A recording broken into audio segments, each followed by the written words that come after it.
welcome to Aither Insights. We're your source for, well, the best market analysis on critical regulations and topics right here in the environmental commodities markets. And welcome. Today, we are doing an Aither Insight on a topic that's, frankly, shot up the agenda. Yeah. We're talking about methane, CH4. It's moved from being almost a footnote to really a headliner in climate strategy. That's so true. You know, CO2 has always dominated the conversation, hasn't it? But the immediate, pretty potent impact of methane is forcing this really profound shift in environmental markets. Our thesis today is, well, it's pretty straightforward. Reducing CO2 is the long game, right? The huge energy transition we have to win over decades.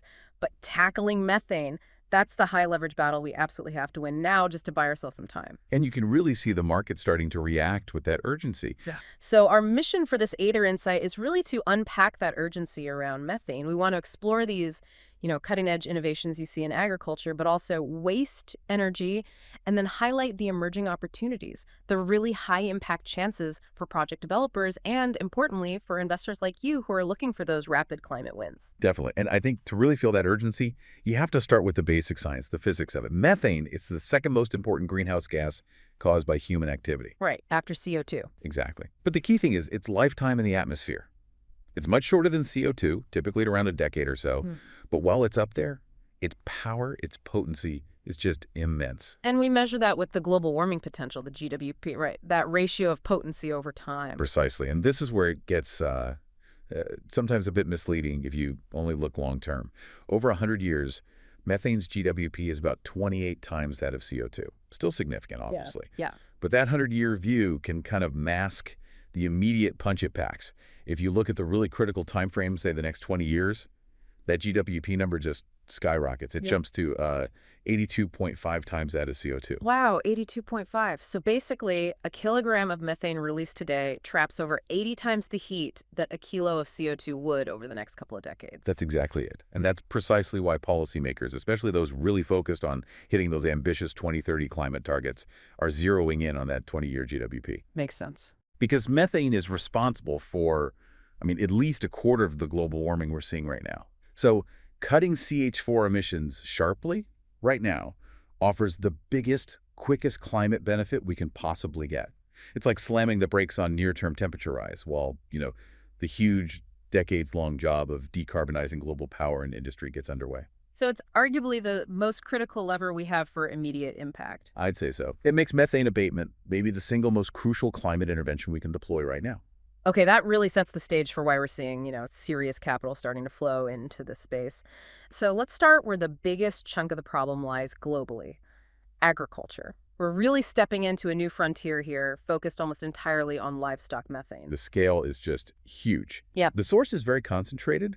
The data shows that something like 44% of global anthropogenic methane emissions, the human-caused ones, come specifically from livestock systems. Wow, almost half. Yeah, primarily through what's called enteric fermentation. That's just the natural digestive process in the animal's stomach, especially ruminants like cattle and sheep. It produces methane as a byproduct. And the most promising way to tackle that, short of massive systemic changes like everyone eating less meat, seems to be these high-efficacy feed additives.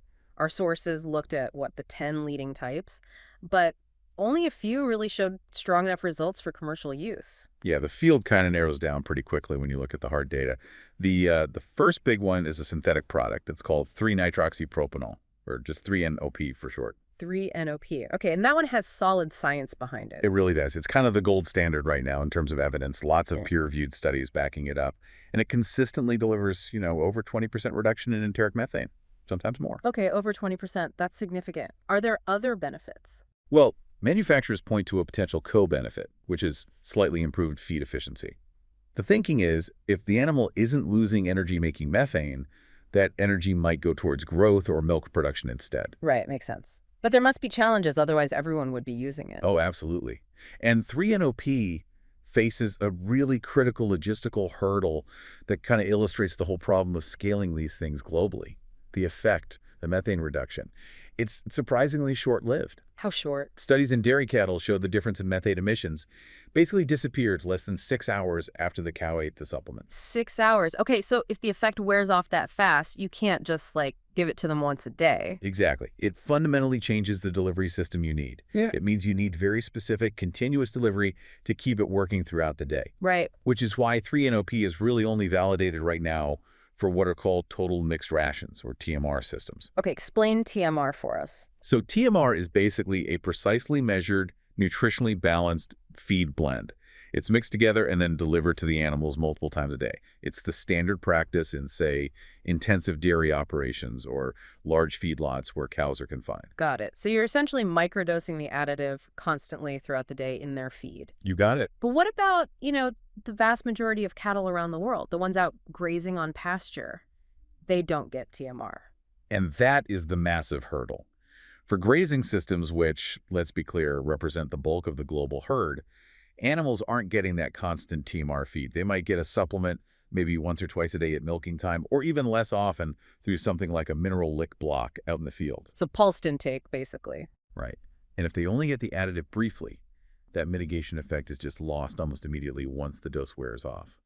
So getting 3-NOP or similar synthetics to work effectively in pasture settings, that requires a lot more research and development. We need different formulations, maybe slow-release technologies, something that can provide sustained efficacy out on grass. Okay, a major delivery challenge there. What about natural alternatives? I know there's been a lot of buzz about seaweed, specifically red algae, asparagopsis. Yeah, asparagopsis is definitely exciting. It contains a compound called bromoform, which is a really potent natural methane inhibitor. Mhm. And the potential is there for very high efficacy, sometimes even better than 3-NOP, maybe exceeding 25% mitigation in some studies. Okay, potentially even more effective. But I remember reading the data isn't quite as extensive yet.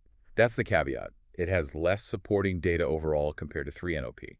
So it's just lower confidence currently in how consistently effective it would be across all the different breeds, different diets, different conditions around the world. And critically, there are safety considerations that regulators are looking at very closely. We need more study on potential residual levels of things like bromine and iodine in the meat and milk. Consumer safety is paramount, obviously. Plus, some early research flagged a potential issue with rumen wall damage if the dosage isn't managed very carefully. Right, always trade-offs. And I gather getting access to the effective strains of asparagopsis isn't straightforward either. No, it's tied up. The commercialization of the specific strains that show the highest effectiveness, well, those are protected by patents, so using it widely would require licensing agreements. Okay. But there's a really interesting, often overlooked co-benefit here. It's the whole circular economy angle of actually farming the algae. Ah, right, growing the seaweed itself. Exactly. Asparagopsis farming could become its own industry. And interestingly, it can often use waste nutrients like phosphorus and nitrogen runoff, even waste CO2 perhaps from fish farms or other industries located nearby. So it can actually help clean up other waste streams while producing the additive. That really boosts the whole economic picture for a region. Interesting synergy there. Okay, so we have 3-NOP, asparagopsis. What's the third main option? You mentioned nitrate. Right, nitrate is another one that can achieve high mitigation, potentially over 20%. But it comes with a significant non-negotiable risk of toxicity if the dose gets too high. It can poison the animal. Okay, that's a serious drawback. It is, and it's the main reason why, in practice, commercial recommendations usually cap the inclusion levels quite low. So typically what you actually end up getting safely is more like 10% methane mitigation, not the full potential 20% plus. So a clear trade-off between getting maximum methane reduction and just keeping the animal safe. How does nitrate actually work in the rumen? It basically acts as a competitor for hydrogen in the rumen's microbial soup.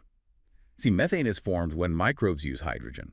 If nitrate is present, it provides an alternative, easier electron sink for those microbes to use, diverting the hydrogen away before it can be used to make methane. Got it. It intercepts the hydrogen.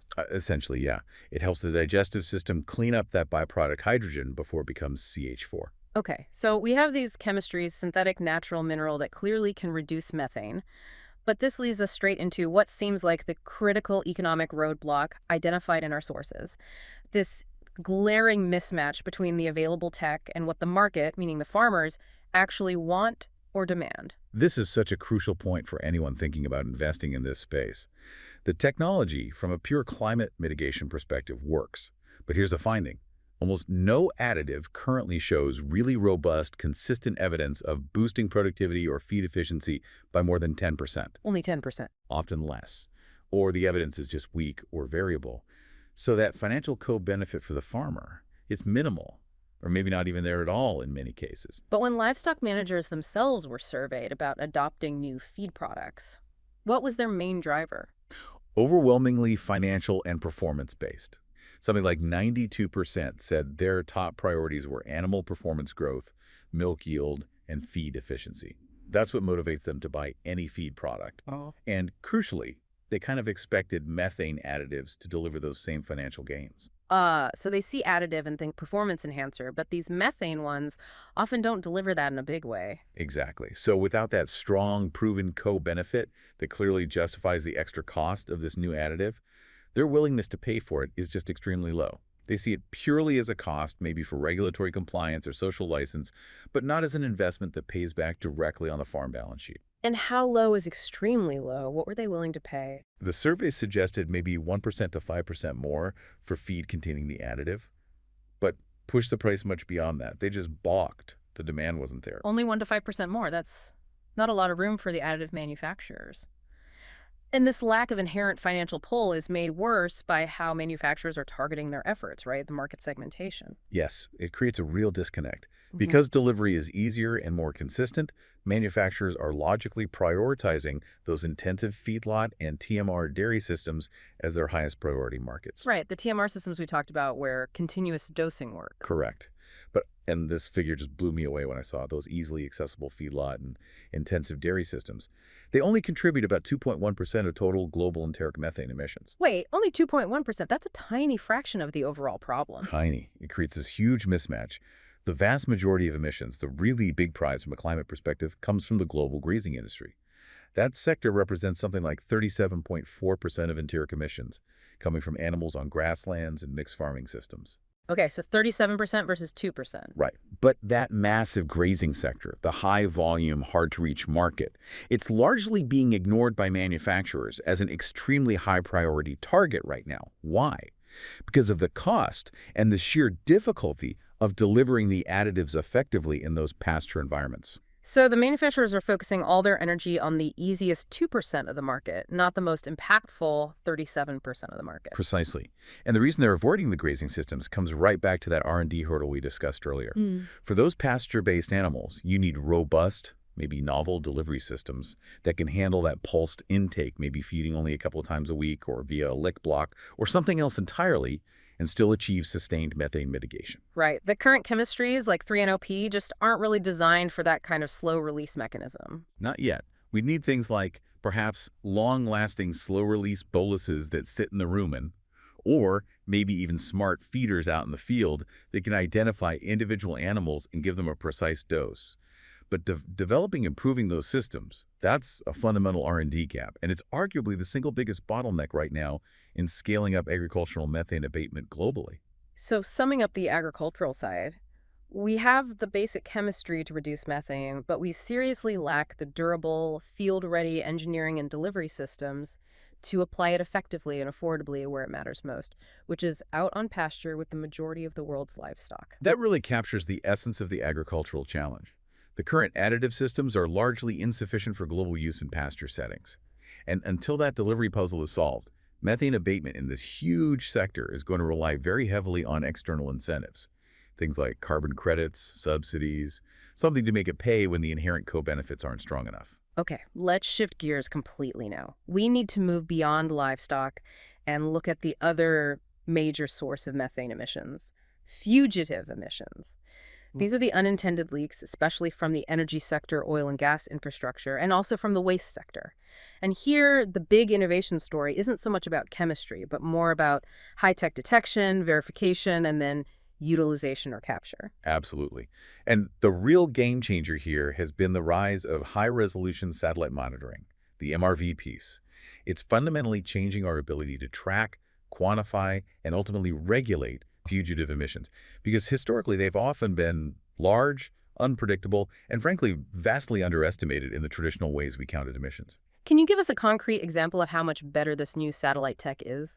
Yeah, there's a perfect case study from the UK back in 2023. A leak from a low-pressure natural gas pipeline was actually detected and quantified from space by some of these commercial satellite constellations, the ones specifically designed to look for methane. What's really striking is the sensitivity they demonstrated. The satellites were able to detect a leak rate that actually varied quite a bit over time, ranging from about 236 kilograms per hour up to over 1,300 kilograms per hour. And why is that range particularly significant? What does it tell us? It's significant because that leak rate, even at its peak, was well below the theoretical detection limit of the bigger public satellites we often rely on, like the European Space Agency's Sentinel-5P instrument. Its theoretical threshold is way up around 25,000 kilograms per hour. Wow, okay, so these newer commercial satellites are seeing leaks that are orders of magnitude smaller. Exactly. They're providing detection capabilities that were pretty much unimaginable just a few years ago. It means these previously invisible methane leaks are now becoming visible, measurable data points that you can act on. But the obvious question is, how much can we really trust those numbers coming from a satellite hundreds of kilometers up? I mean, measuring gas plumes from orbit sounds incredibly complex. It is complex, and building confidence is key. So validation is crucial. In that UK case, they dispatched ground crews with mobile survey equipment. Right. And those ground-based measurements estimated the leak rate somewhere between about 630 and 850 kilograms per hour. So importantly, it confirmed the satellite estimates were in the right ballpark, the same order of magnitude. That builds trust. Okay, so ground truthing confirms the satellite isn't just making things up. What are the main technical challenges in getting those satellite numbers accurate? Well, probably the biggest headache, the largest source of uncertainty in calculating the actual flux, how much gas is escaping per hour, remains the wind speed. The wind. Why is that so critical? Because the satellite measures the concentration of methane in the air column, right? Mm. To translate that concentration into an emission rate at the source, you have to model how that gas plume is dispersing. And wind speed and direction at the altitude of the plume are absolutely critical inputs for that dispersion model. I see. If you get the wind wrong, your calculation of how much gas is leaking could be significantly off. Exactly. And the need for this kind of really localized, high-resolution monitoring becomes even clearer when you compare it to older infrastructure, right? Our sources mentioned there was a tall tower monitoring site nearby the UK leak. Yeah, about 30 kilometers away. But it couldn't confidently pin down the source. It detected slightly elevated methane levels, sure, but it couldn't definitively say, aha, that's the pipeline leak. Why not? It was relatively close. Because it just couldn't differentiate that specific leak signal from all the other background noise, the general low-level diffuse methane emissions coming from nearby agriculture, maybe landfills, other intermittent sources in the wider area. Its measurement footprint was too large, too general. Okay, so that really highlights why relying on those old methods like generalized emission factors used in national inventories or company reports is so problematic. They often just smooth over or completely miss these actual high emission events. Precisely. They drastically underestimate actual emissions, particularly from these unexpected leaks or malfunctions. You absolutely need that pinpoint spatial accuracy from something like satellites or ground surveys to identify the specific sources you need to fix. Okay, moving from energy leaks to the waste sector now, that accounts for, what, about 8% of global methane emissions? Landfill gas, or LFG, management seems like a really immediate, scalable opportunity here. It really is. Landfill gas is a major issue, partly because of its composition and the risks it poses. Typically, LFG is roughly a 50-50 mix, about half methane, maybe 42% CO2, plus some other trace gases. And the big risks. Flammability. LFG is explosive when it mixes with air, specifically if the methane concentration falls between 5% and 15%. So uncontrolled LFG migration poses a real safety hazard to nearby communities and site operators. But flip that around, capturing this gas seems like a huge win-win, right? You deal with the safety risk, you cut greenhouse gas emissions immediately, and you get usable energy. Absolutely. It's a fantastic opportunity. And the climate benefit is significant. For every ton of methane you capture and destroy or use, you're preventing the equivalent emissions of about 21 tons of CO2, using that older 100-year GWP. Even more if you use the 20-year GWP. 21 tons of CO2e per ton of methane. And the technologies to actually use this captured gas, they're well established. Oh yeah, very mature. The most common approach by far is simply burning the LFG in gas engines to generate electricity. These engines typically range from maybe 350 kilowatts up to 1,200 kilowatts per unit. Okay. But often the most efficient use is in combined heat and power, or CHP, plants. These capture the waste heat generated by the engine, maybe for district heating or industrial processes, and can achieve really high overall energy efficiency, sometimes up to 87%. For example, you can use the heat from burning LFG to evaporate leachate. Leachate being the nasty liquid that drains out of the landfill. It's a highly contaminated wastewater, a constant headache for landfill operators to manage. Using LFG for thermal treatment, basically boiling off the water, can be a cost-effective disposal method. It takes quite a bit of gas, though maybe 250 to 300 cubic meters of LFG for every cubic meter of leachate you want to evaporate. Okay. And then the sort of highest value, but also most expensive option, is to upgrade the LFG all the way to pipeline quality natural gas, sometimes called renewable natural gas or biomethane. But that requires pretty sophisticated processing to remove the CO2, nitrogen, water, and tracing contaminants like hydrogen sulfide. Given that this tech capturing and using LFG has been around for decades, it's kind of surprising that these projects aren't always successful. What are the main operational challenges that cause them to underperform or even fail? Yeah, this is where the practical reality often bites and where the economics can fall apart due to, frankly, management shortcomings. The single biggest challenge we see documented is chronic underdelivery of the gas itself. Meaning the landfill just doesn't produce as much methane as predicted. Or more often, the extraction system doesn't capture as much as it should. Looking back at projects, especially many that were approved under older global carbon crediting mechanisms like the CDM, Right. the data shows that the deficiency between predicted and actual LFG extraction often ranged anywhere from 10% to a whopping 80%. 80% deficiency. That means you built a power plant expecting X amount of gas and you only got 1/5 of it. That's a project killer. Absolutely. It completely undermines the economics. Is that usually a flaw in the gas generation model itself or the capture technology? The capture technology itself, the wells, the pipes, the blowers, is generally sound. The root causes are usually operational, not technical failures of the equipment. Sometimes it starts with overly optimistic modeling of how much methane the landfill would generate in the first place. Huh. But more frequently, it comes down to poor day-to-day operational practices on the site. Things like allowing the leachate level to rise and flood the gas extraction wells, essentially blocking the gas from getting out, or insufficient compaction of the waste when it was placed, leaving air pockets, or using poor quality or porous materials for the landfill cap, which allows outside air to leak in, disrupting the anaerobic conditions needed for methane production.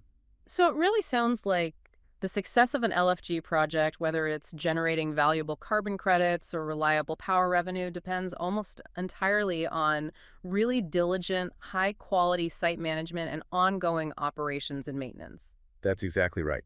It underscores that the financial opportunity is only as solid as the reliability and quality of the actual O&M practices happening on the ground, day in and day out. Okay, so we've established that highly effective ways to cut methane exist. We've got chemistry for cows, we've got high-tech satellites for pipelines, mature capture tech for landfills. But if these technical solutions are available, often with decent economics on paper, why aren't they just being rolled out everywhere? This brings us squarely into the market dynamics, the financial hurdles, and the institutional barriers that are really blocking widespread adoption. Yeah, and the International Energy Agency, the IEA, has done quite a bit of work identifying these persistent constraints. They often prevent deployment, even for projects that look like they should be economically viable.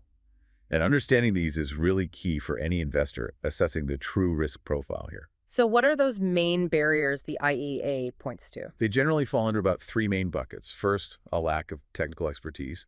Second, difficulties accessing capital. And third, the problem of misaligned incentives, often called split incentives. Okay, let's break those down. Technical expertise.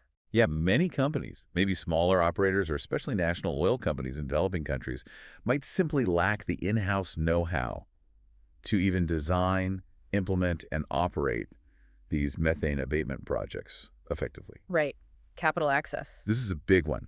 Even if a project looks good, securing the upfront investment can be tough, maybe because the perceived costs are high, or there's uncertainty about future carbon prices or regulations, or simply because lenders see it as a novel or risky technology, particularly in certain regions. And the third one, split incentives. Can you clarify what that means for our audience? Sure. Split incentives happen when the entity that has to invest the money in the methane reduction technology isn't the same entity that directly benefits financially from that reduction. Okay, give us an example. Think about a natural gas pipeline operator.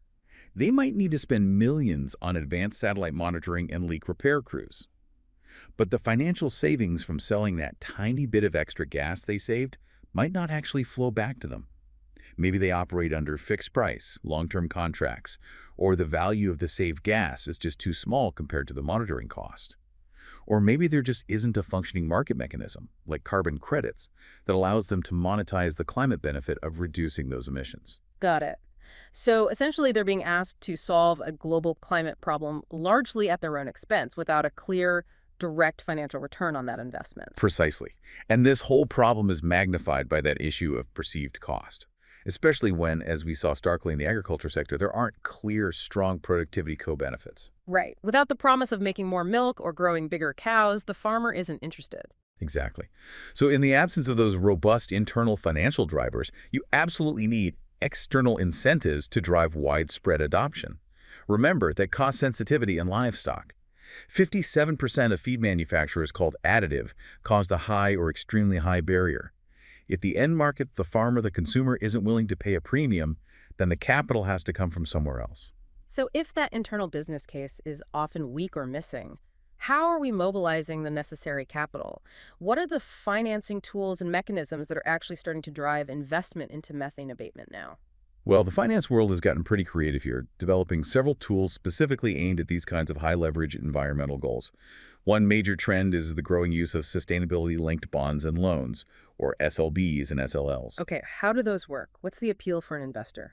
With these instruments, the actual financial terms of the bond or loan, typically the interest rate the borrower pays, are directly tied to the borrower achieving specific pre-agreed methane reduction targets, or KPIs. So, for example, an oil company might issue a bond where the interest rate steps down if they successfully cut their flaring intensity or their measured methane leak rate by a certain percentage by a certain date. So it directly links the cost of capital to their climate performance on methane. Exactly. It creates a very direct financial incentive for the company to hit those targets. Interesting. And then you also mentioned use of proceeds bonds. How are they different? Use of proceeds bonds, often called green bonds, are a bit different. Here, the key feature for investors is that the capital raised is strictly ring-fenced. The bond prospectus guarantees that the funds will be allocated only to specific, pre-identified green projects, in this case, eligible methane reduction projects. So it provides more transparency for the investor that their money is definitely funding a specific climate solution. Precisely. It offers a clear line of sight and assurance that the capital is financing a verifiable green asset, not just going into the company's general corporate pot. Okay. And beyond these private finance mechanisms, what about public or philanthropic funding? We absolutely cannot overlook the critical role of catalytic funding here. Things like grants and subsidies. These often come from governments, from multilateral development banks like the World Bank, or increasingly from dedicated philanthropic foundations like the Global Methane Hub. This kind of funding is absolutely essential, especially for de-risking early-stage or pilot projects, building technical capacity in developing economies where expertise might be lacking, and generally paving the way for larger private investment to follow. And this financial push doesn't happen in a vacuum, right? It's usually supported by policy frameworks and technical assistance programs. Definitely. There are key global initiatives working to create the enabling environment. On the technical and data side, you have groups like UNEP's International Methane Emissions Observatory. Their role is crucial in providing objective technical guidance, compiling and analyzing measurement data, and essentially establishing a credible global baseline for understanding methane flows. So IMEO helps ensure everyone is measuring and reporting consistently. Right. And then on the financial mobilization side, you have efforts like the World Bank's Global Flaring and Methane Reduction Partnership, the GFMR. It specifically focuses on channeling grant funding and mobilizing private finance to support methane abatement projects, particularly targeting state-owned operators in the oil and gas sector, or sometimes accessing capital or technology can be particularly challenging. Okay, so we have technology, finance, policy, but it feels like all of this, the bonds, the regulations, the projects, it all hinges entirely on having reliable data in the first place. Which brings us right back to the absolute necessity of robust measurement, monitoring, reporting, and verification. The MRV standards imperative. This is absolutely fundamental. It underpins everything else. Because, as we've touched on, the status quo is often inadequate.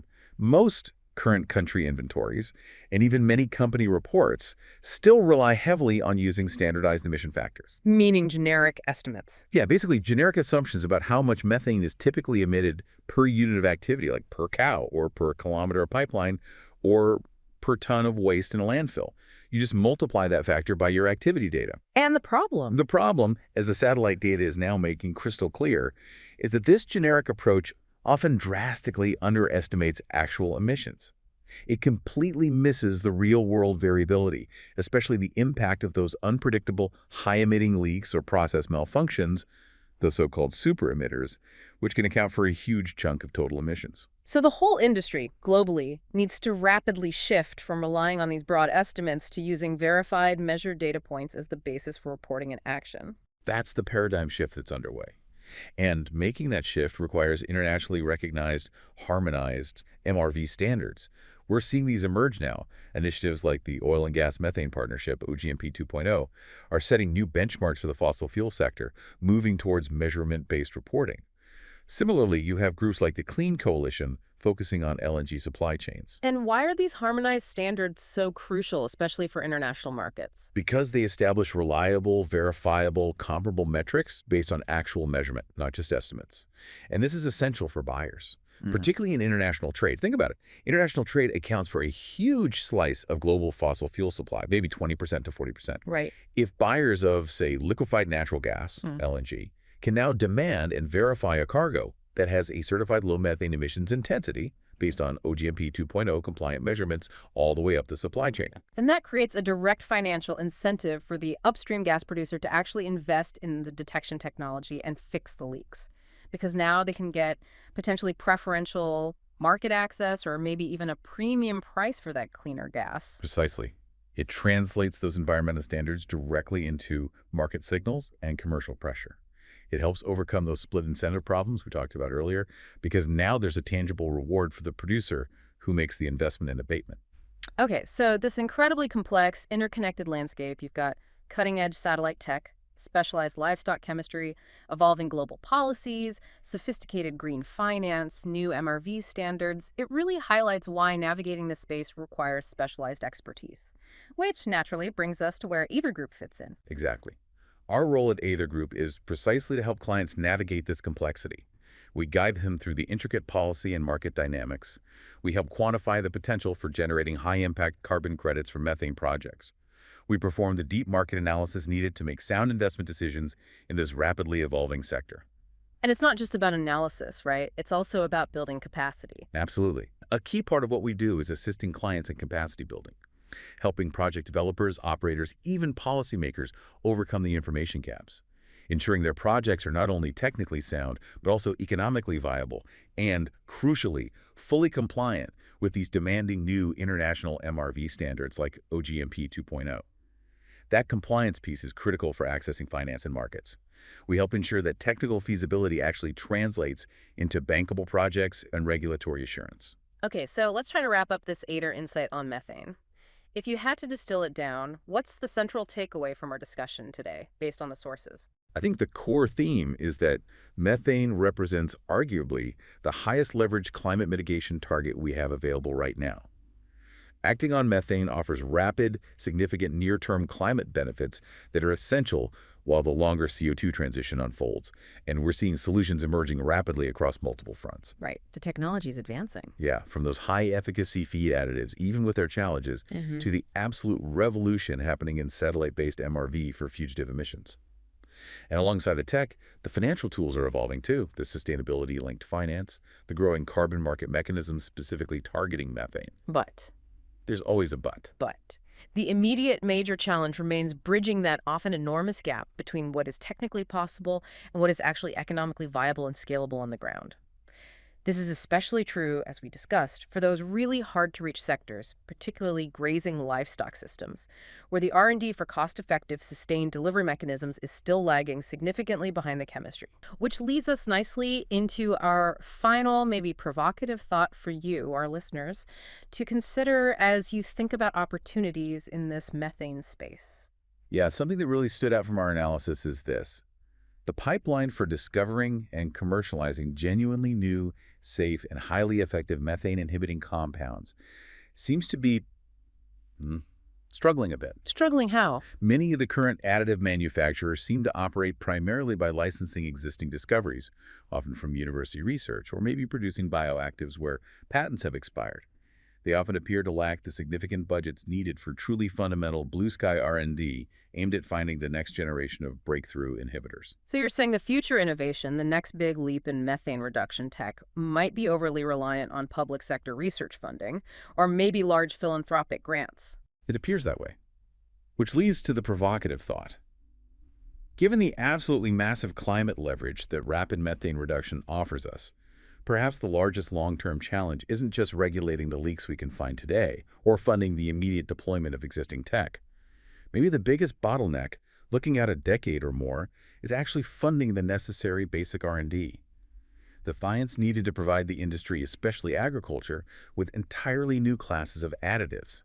Additives that don't just offer high mitigation impact, but also deliver those clear, undeniable productivity co-benefits that farmers need to see. Because that co-benefit is the key to unlocking truly global scale, making it economically rational for adoption everywhere without having to rely indefinitely on subsidies or volatile carbon market prices. Exactly. Solving the co-benefit puzzle might be the ultimate key to unleashing methane abatement's full potential globally. A really compelling economic and scientific challenge to leave our audience with. Thank you for joining us for this Aither Insight. Stay tuned for insights that matters.